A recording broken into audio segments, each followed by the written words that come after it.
আসসালামু আলাইকুম বন্ধুরা, কেমন আছো তোমরা সবাই? আজকে দেখো তোমাদের জন্য একটা পালং শাক রান্নার রেসিপি নিয়ে আসলাম। মানে শাকটা ভাজি করব। তো কে কে খেয়েছো চিংড়ি দিয়ে পালং শাক?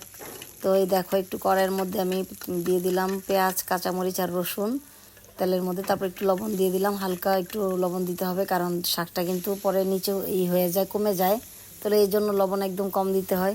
তারপর দেখো একটু কষে গেলে আমি দিয়ে দিলাম চিংড়িগুলোর সাথে একটু কষিয়ে নিব।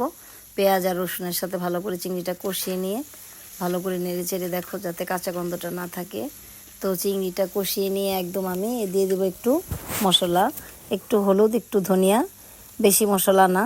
তারপরে একটু সামান্য গরম পানি দিয়ে দিলাম যাতে মশলাটা ভালো করে মিক্সড হয়ে যায়। তো তোমরা এইভাবে রান্না করবে, 5 মিনিটে এই শাকটা রান্না করা যায়। তারপরে আমি দেখো পালং শাকটা দিয়ে দিলাম, দিয়ে ঢেকে দিব। এখন একটু পরে 2 মিনিট পরেই দেখি পালং শাক থেকে আরও পানি উঠেছে। দেখো কি সুন্দর কালারটা, কিন্তু সবুজ আছে এখনও, কিছুই কালারটা নষ্ট হয় নাই। আমি শাক রান্না করলে শাকের কালারটা এরকমই থাকে। তোমরা রান্না করলেও কি কেমন হয় আমি জানি না। তো বেশিক্ষণ করতে হয় না। তো এখন পানিটা শুকিয়ে গেছে, তো শাকটা নামিয়ে নিলাম। ফাইনাল লুকটা দেখো কেমন হয়েছে, তো জানাবে। আল্লাহ হাফেজ।